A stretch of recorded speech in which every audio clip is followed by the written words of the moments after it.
Every story has a promise. Divine truths await those who listen. Steel wheels thundered across the valleys. Villages crumbled under iron, smoke curling into the sky. For 20 years, Israel trembled. Mothers hid their children. Farmers abandoned their fields. Every step outside their homes was a gamble with death. But this was no random terror. Israel had forgotten the God who delivered them from Egypt, the God who gave them the promised land. They chased after false gods, carved from wood and stone, idols that could not see, could not hear, could not save. Because of their rebellion, God allowed them to feel the weight of their choices. Jabin, king of Canaan, ruled with an iron fist. His commander, Sisera, led 900 iron chariots, a force unmatched in the ancient world. For 20 years, Israel lived in shadows. Fear was law. Power seemed unstoppable.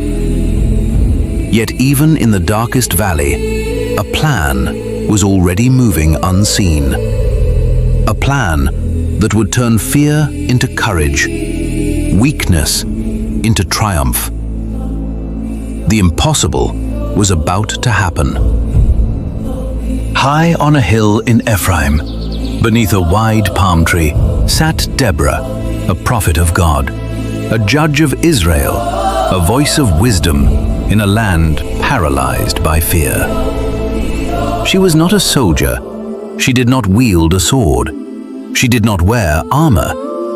And yet, she carried authority that no king or general could claim.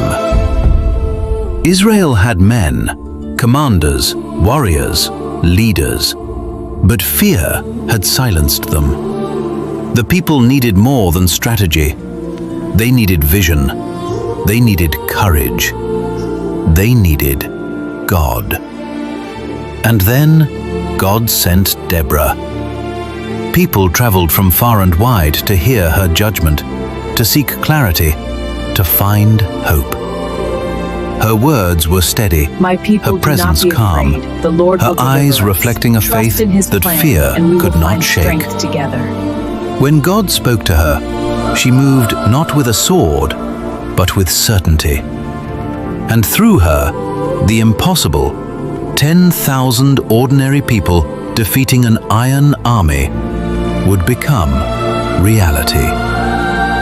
God spoke to Deborah. Tell Barak, son of Abinoam from Naphtali, to take 10,000 men to Mount Tabor. I will draw Sisera to the river Kishon, and I will give him into your hands. Deborah delivered God's command, but Barak hesitated. Fear pressed on him.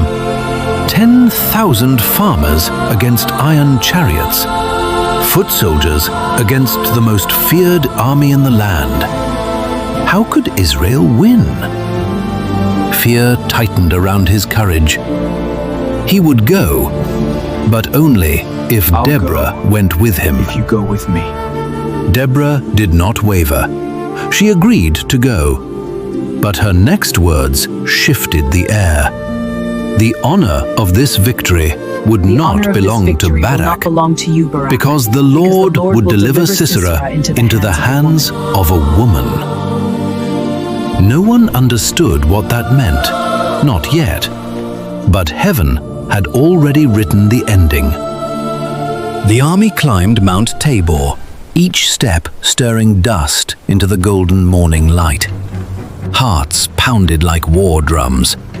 Every breath was heavy with fear. Every glance toward the valley below, a reminder of what awaited them. Below, the plains stretched endlessly, shimmering under the sun. There, like a living wall of iron and steel, lay Sisera's army. 900 chariots gleaming, soldiers bristling with weapons. banners snapping in the wind. The sight would have frozen any ordinary army. But these were not ordinary soldiers. They were farmers, shepherds, merchants, men and women armed with courage, guided by faith, hearts anchored in the God who had never failed them. Whispers passed through the ranks. Some prayed silently. Some gripped their spears tighter. Some dared a glance at the horizon, hoping the impossible might be on their side. And Deborah stood tall at the center, calm and unwavering, her eyes scanning the valley, seeing not the enemy, but the victory God had promised. The air vibrated with tension. Every sound, a bird's cry, a distant drum, the wind rustling through the trees, seemed magnified, as if the world itself was holding its breath. For the first time in 20 years, Israel's heart beat not with despair, but with anticipation. Something impossible was about to happen. The order Forward! came. This is the day Barak the Lord has raised given his us! voice. Spears and shields were gripped. Dust swirled around their feet. Fear God and be with them. determination Move! beat Stay in together! every heart. The army descended. The rumble of chariots echoed across the valley. Deborah walked at the forefront, calm and unwavering. Ordinary people moved forward. The impossible was about to collide with reality. Then the heavens broke open. Rain poured. Mud swallowed chariots. Hold the line! Spears The faltered. chariots are stuck! Chaos Press the spread attack! through the We enemy can't ranks. hold! Victory, impossible to human eyes, was now unfolding. Not by might, but by obedience and God's plan. The storm faded. The battlefield grew quiet. Iron chariots lay trapped in mud. The mighty army of Canaan was broken. But Sisera was not among the fallen. He had fled, alone, stripped of command, stripped of confidence, running not as a general, but as a hunted man. He reached the tent of Jael, wife of Heber the Kenite. Her people were at peace with King Jabin. The battle is lost. It was the I last need place shelter. anyone You are safe would suspect I danger. am in your hands. She welcomed him in, offered him rest, covered him as he slept, exhausted from defeat. He believed he had escaped, but prophecy was moving. The words spoken This on the is the mountain moment. were about to unfold. Jael rose quietly, not with armor, not with an army, but with courage.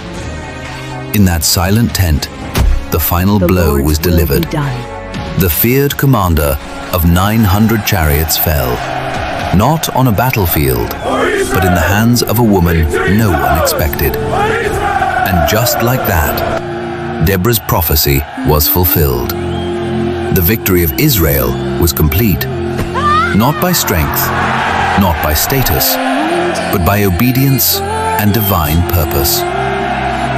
This story shows us something simple. God can use anyone. Deborah was not a soldier. Jael was not part of the army. Barak struggled with fear. Yet God worked through all of them. Sometimes we think we are not qualified, not strong enough, not brave enough. But God is not looking for perfect people.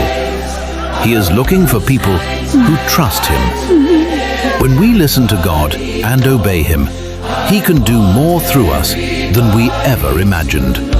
It's all right. Just like Israel learned that day, I know. We're victory together now. comes from God. Everybody